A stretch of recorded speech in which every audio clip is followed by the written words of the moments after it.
तो बाकी सब लोग तो मायूस हो रहे थे कि बेकार दिन भर गया, इतनी दूर आए, लौटने लगे। तो गुरु महाराज जी ने एक बूढ़े को बुलाया, कहा कि यहाँ कोई प्राचीन देव मंदिर है? वो प्राचीन जोड़ के कहते थे। अब देखिए, आप विश्वनाथ, काशी विश्वनाथ भी प्राचीन है और बिरजा मंदिर भी है, उससे भव्य बना हुआ है। लेकिन प्राचीन शंकराचार्य भी वहां प्रणाम किए होंगे। दुनिया के सारे महापुरुष कोई नहीं होंगे जो काशी विश्वनाथ को मत्थे टेके होंगे। तो जितने दिन तक किसी चीज की पूजा होती है उसकी दिव्यता और बढ़ जाती है।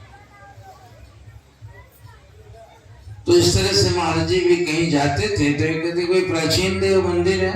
उन्होंने कहा जी थोड़ी दूर पर है एक माता का मंदिर। हाजी करेगी चलो, नहीं भगत मिला तो गाड़ी मोड़ो। वहां जब गए तो देखे कि सुनसान, दो चार कुत्ते फिर रहे थे, मंदिर भी टूटा फूटा था। एक मैया का इतना छोटा सा वैसे स्वरूप था, मूर्ति थी और फर्श भी टूटी हुई। पता नहीं क्या आया, गुरु महाराज जी वहां एकदम लेट गए बिल्कुल। और कोई मंदिर में कोई मार्बल नहीं, कोई टिप टॉप नहीं। इस तरह से जब हो गया तो उठाया गया उनको, बूढ़े हो गए थे। महाराज जी फिर बैठ गए चुपचाप और आंख बंद करके एकदम ध्यानस्थ हो गए।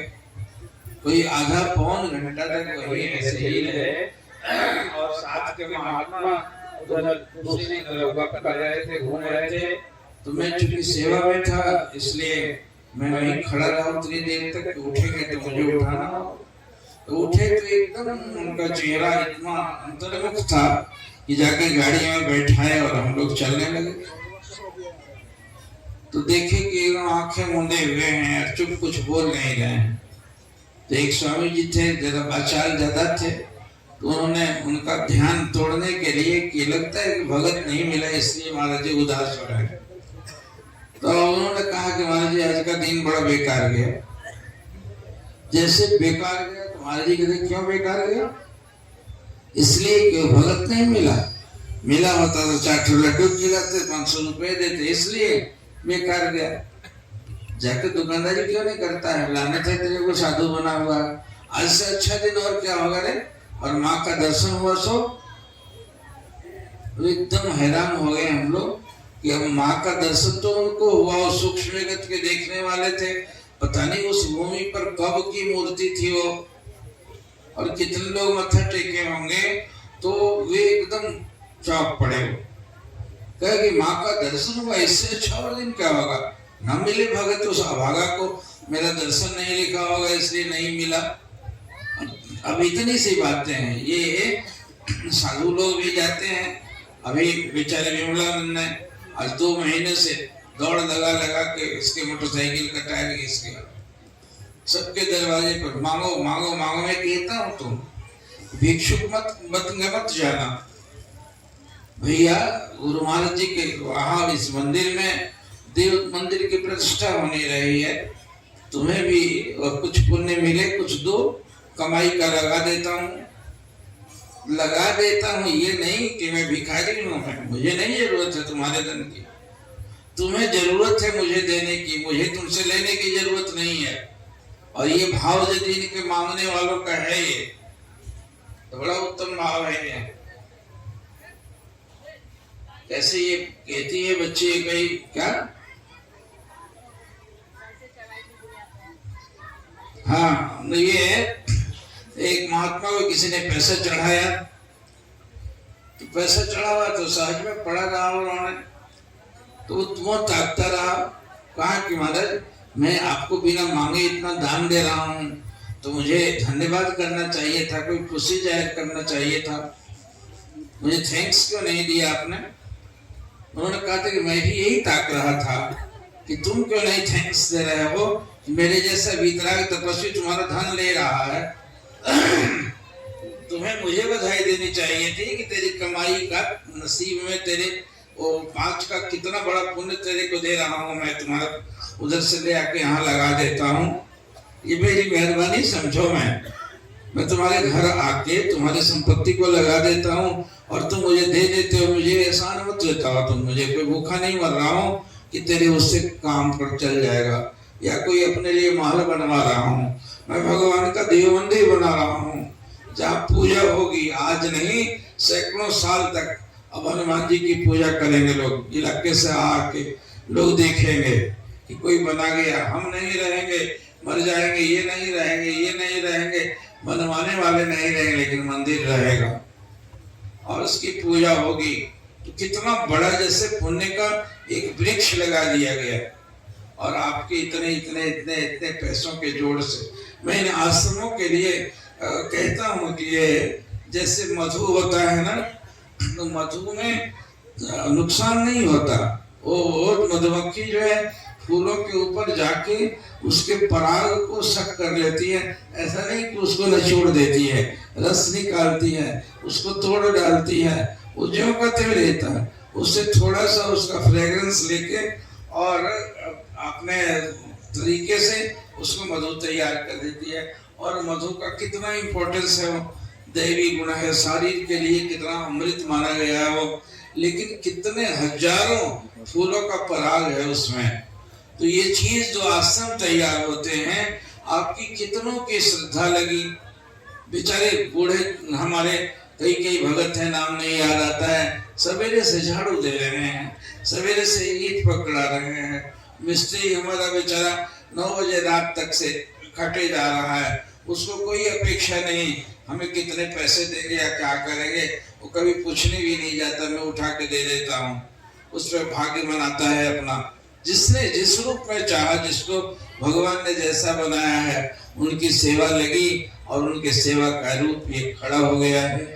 आप इतने सबों की उपस्थिति में, इतने सबों के साक्ष्य में, और भगवान को की मूर्ति काशी से लाई गई ये, और इस मूर्ति की स्थापना करने जा रहे हैं।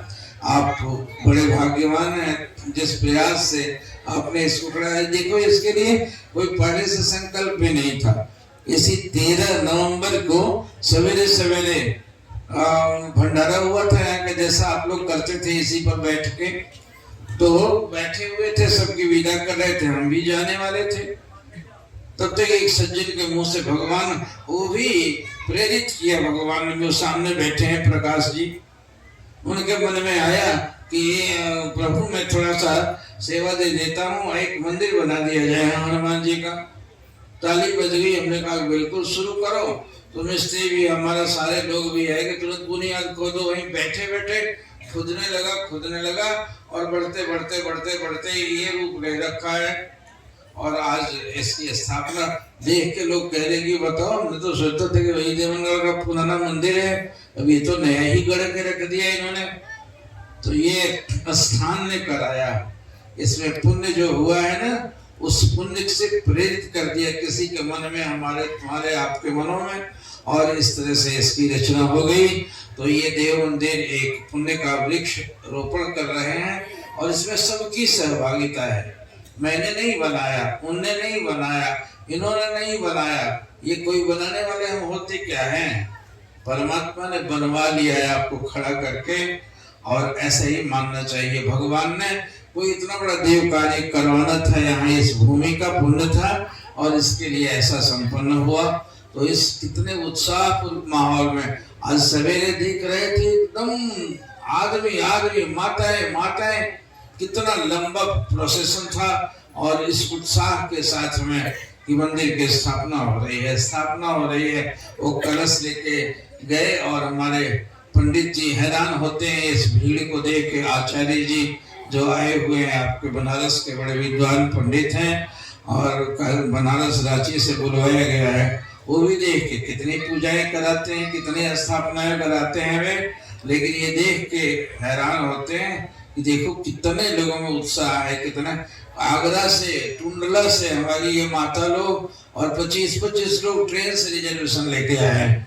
कितने कठिनाई के बीच में, इनको सोने की जगह नहीं है, यहाँ तो कमरे इतने कम है, इतने लोग आ गए हैं कि ये बैठ के बिताएं। कि स्कूल वाले को मांगा गया, किसी को कहा गया, किस तरह से कठिनाई झेलते हुए भी, लेकिन कठिनाई का आवाज नहीं है, सबके चेहरे पर उल्लास है, खुशी है। इस पुण्य के इतने महाकार्य में आए हुए हैं, जैसे भी रुखी सूखी रोटी मिल जाती है, सोने को मिल जाती है, और सभी लोग खुश हैं। आप बारात में किसी के घर में जाएं और यदि वहाँ कठिनाई हो तो फिर दोबारा जाएंगे नहीं, कहते फिरेंगे मारो ठीक से उनको स्वागत नहीं किया। और यहाँ तो आप नहीं कहेंगे कि आपका स्वागत ठीक नहीं किया, आप तो यही कहेंगे क्या कहना था, कितना बढ़िया प्रोग्राम हुआ और कितना अच्छा कार्यक्रम हुआ, देखने को मिला, इसलिए हम तो धन्य हो गए। वहां जाके सबको यही एहसास होता है। और ये पता नहीं ना स्थानों पर आके बुद्धि को लगाने की जरूरत नहीं है कि हमको मिला क्या है, मिलता क्या है। अव्यक्त रूप से, अज्ञात रूप से आपके नसीब में, आपके उस चैप्टर में कोई आपका विधान तो होता है जिसके चलते आप कभी दुखी होते हैं, सुखी होते हैं। आप अभी हंस रहे हैं, कल गिर के तुरंत ही पांव टूट जाएगा और रोने लगेगा। तो ये दुखों और सुखों का कहीं कंट्रोल हाउस तो जरूर है और वहाँ हमारा रजिस्टर मेंटेन है।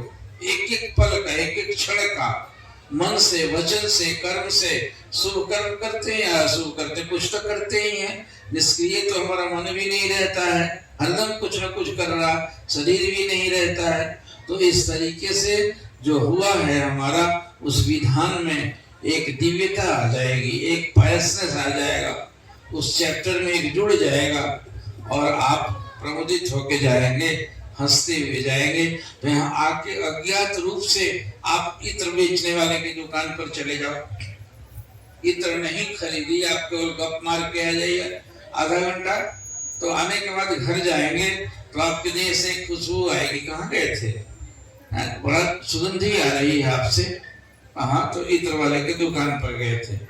कहते जो कछु गंधी दे नहीं तो ही बास सुबास, गंधी कुछ नहीं देगा तो सुबास तो देगा ही, नहीं देना चाहेगा तब भी वहां बैठेंगे तो हमको मिलेगा।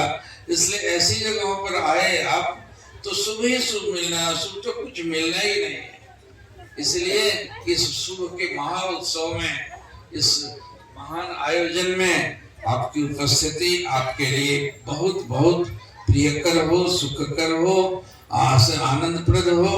और यही सद्गुरुदेव भगवान से कामना करते हैं कि आप इसी तरह पूजा के अवसरों पर, सत्संगों में भाग लेते रहें। मन बहाना बनाता है, बहुत सारे लोग कहते हैं कि क्या करें, हमको ये हो गया, हमको ये हो गया, हमको हो गया, आएगा बीच में। वो जो कौवा की बात करते हैं ना, कि गुरु महाराज जी सुनाया करते थे कि एक आदमी शंकर की भक्ति से और इतना भगवान को प्रसन्न कर लिया, भगवान भोले बाबा प्रसन्न हो जाते हैं। उन्होंने उसने क्या कहा कि महाराज हम अमर हो जाए, ऐसा आशीर्वाद दीजिए। भगवान कहे कि अच्छा चलो, जब मांग बैठो तो ना तो नहीं कहते, तो एक अमृत का चश्मा है, वहां जाओ, एक चुल्लू अमृत पी लेना, बस अमर हो जाओ। बड़ा खुश हुआ कि बस अब तो मरेंगे ही नहीं। और वहां जब गया तो जैसे ही उजली में उठाया पीने के लिए, तो ऊपर से आवाज आई, गए भाई थोड़ा ठहर जाओ। क्या बात है, आशीर्वाद लेके आया हूँ। कहा कि कहीं भागा जा रहा है, आओ थोड़ा आराम करो, दो बात कर लो, उसके बाद पी लेना। तो ये चला गया चुपचाप, गिरा के चुल्लू में से लिया हुआ, मुंह के नजदीक लिया हुआ, उसके नजदीक गया तो देखा एक 2 गज का कौवा था। और कौवा था बिल्कुल ही एकदम बूढ़ा सा, और ऐसे ऐसे झुकाए बैठा, बड़ा लंबा था। तो उन्होंने कहा मेरी ओर देखो, मुझे पहचानो। कहा कि पहचानो क्या, देख तो रहा हूँ तुम कौवा हो। तो कहा कि इतने लंबा कौवा देखा, कहा ये तो नहीं देखा हमने। तो कहा कि सुन लो मेरी हालत, तो मैंने भी भगवान को प्रसन्न करके और यह अमृत पिया था यहाँ आके। तो अमृत पी क्या हुआ, अमर तो हो गया, शरीर तो मरेगा नहीं। कितने 1000 साल हो गए हमको ये बैठे हुए, उधर पत्थर बैठा, उधर मैं बैठा हूँ, न वो मरता है न मैं मरता हूँ। और कह के लगा रोने, भैया सुबह आती है, आती है, शाम होती है, शाम होती है, रात होती है, और फिर दिन पर दिन, रात पर रात गिनते जाता हूँ। अब जब सृष्टि का प्रलय होगा तभी न मरूंगा। चट्टान हो गई जिंदगी, न खाना न सोना, न कोई रस, न कुछ रहा ही नहीं। तो ये जीवन क्या हुआ, मैं तो घाटे में पड़ गया। ये आशीर्वाद लेके चलो, आज तक से तो अकेले ही मैं रो रहा था अपना दुखड़ा बटाने के लिए, तुम भी पी के आ जाओ, हम लोग बैठेंगे दोनों और बिल्कुल कल्पांत तक से हम लोग मरेंगे नहीं, बैठे रहेंगे। कहा कि खूब रोने लगा। कहा कि रामनवमी बड़ा बेकार है, तो ये अपने पीने का हाल तो बता रहे हैं, मेरी भी यही हालत हुई, तुम नहीं पीते का गाना है। ऐसा मत करो यार, एक से दो आदमी हो जाते, तुम लोग को देखे हैं तो हमको लगा है कि बड़ा आनंद हुआ, भगवान की बड़ी कृपा हुई कि एक से दो तो आ गए, रोने में तो कम से कम साथ दे गए। कहा ना अब नहीं पियेंगे हम। कहा कि ऐसा मत करो भाई, पी लो, आशीर्वाद लियो, कितना तपस्या क्यों ना, हम नहीं पियेंगे। वो लौट के भगवान जी के पास में गया कि प्रभु दूसरा वरदान दे दीजिए कोई। कहा हुआ क्या? आगे कौआ को देखो, आप वरदान दे चुके हैं, वो तो कहते हैं 1000 साल से यहीं बैठे हुए हैं, न मरते हैं ना घटते हैं ना कुछ नहीं होते, न भूख लगती है न प्यास लगती है। वो तो बेचारा रोया घंटा भर, उसका दुखड़ा ऐसा जीवन लेके क्या करे। भगवान हंसे, कहे कि वो तुम्हारा काल था, तुम्हें भ्रमित करने के लिए आया था, चुल्लू मुंह तक लेके भी तुमको गिरा दिया और तुमको भटका दिया। अब न वहाँ चश्मा है न कौआ है, और एक ही वरदान के लिए कहा था, इसलिए वरदान खत्म हुआ, समय पर मरने की तैयारी करो, ये होता है। तो ऐसे ही हम भागवत की कथाकार सुना रहे थे कि कोई आदमी बड़ी महात्मा सुना था भागवत कथा का हरिद्वार में, तो वहां जब गया तो नहा धो के आज भागवत की कथा होनी थी। तो जैसे आज ये लोटा का जुलूस निकला था वैसे ही निकलता है, रीति रिवाज है, इसमें कुछ रहस्य होगा। तो उसने पहले सोचा कि आज स्नान कर लेता हूँ। अब उसने स्नान जब किया तो उसके कान में पानी घुस गया, तो कान में पानी घुस गया, कितना भी झोरे वो निकले ही नहीं दोनों तरफ से, और परेशान, कोई आवाज ही नहीं सुनाई पड़े, बहरा हो गया बिल्कुल, परेशान हुआ। फिर गया कथा में बैठा, पूरी कथा हो गई तो सुनाई तो पड़ता नहीं था, मुंह ताकता था। दूसरे दिन हो गई, तीसरे दिन हो गई, 7 दिन जब कथा खत्म हो गई तो अब कथा तो बेकार, बैठा रहा, सुना कुछ भी नहीं। तो अंतिम दिन तक जो प्रोसेसन अंतिम वाला निकल रहा था, उसमें किसी ने बगल में पटाखा जोर से छोड़ा, फट से, और भीतर का बुलबुला फूट के पानी निकल गया। उस दिन कान खुल गया। आगे बताओ, जब सुनना था तो ये बहरा हो गया, अब कथा खत्म हो गई तो अब खुल गया। तो ये स्थिति होती है। तो इस तरह से आके कहीं कौवा भ्रमित न करे। चिट्ठी आ गई कहीं से, फोन, आजकल तो फोन है, फोन आ गया कि नानी बड़ी सीरियस है और बकरियां जो है एकदम 2 दिन से खा नहीं रही है, और मन चला गया वहां, और यहाँ पुण्य लूटने के लिए सामने मुंह के आया हुआ है और छोड़ के चलते बनेंगे। तो ऐसा गड़बड़ में मत पड़ना उस कौआ का चक्कर में। वो भगवान की व्यवस्था है, तुमको भटाने के लिए व्यवस्था की जा रही है, एकदम दरकिनार कर दो, सारा कुछ लूट जाएगा तब भी। वाह, हरे राम राम राम हरे। क्या दिव्य बात है, जो चीजें घुसाई जा रही हैं, ये कुदरती तरीका से सदगुरुदेव की प्रेरणा से सब कुछ हो रहा है। इसका लाभ पूरा उठाइए, और एकदम मन की चाल न समझते 2 दिन के लिए तो कुछ सुनिए ही नहीं, बिल्कुल बहरे बन जाइए, और केवल यही राम की ध्वनि कीजिए। कल तक हम लोग स्थापना करेंगे, भगवान की पूर्णाहुति होगी, भंडारे का प्रसाद ग्रहण करेंगे, और खुशी खुशी खूब अपनी गठरी को पुण्य के धन से भर के यहाँ से जाएंगे। गुरुदेव भगवान आपको सन्मति दें, सब पर आशीर्वाद बरसे, ये सबके लिए हृदय से शुभकामना। हरि ओम तत्सत। बोले दयालु सद्गुरुदेव।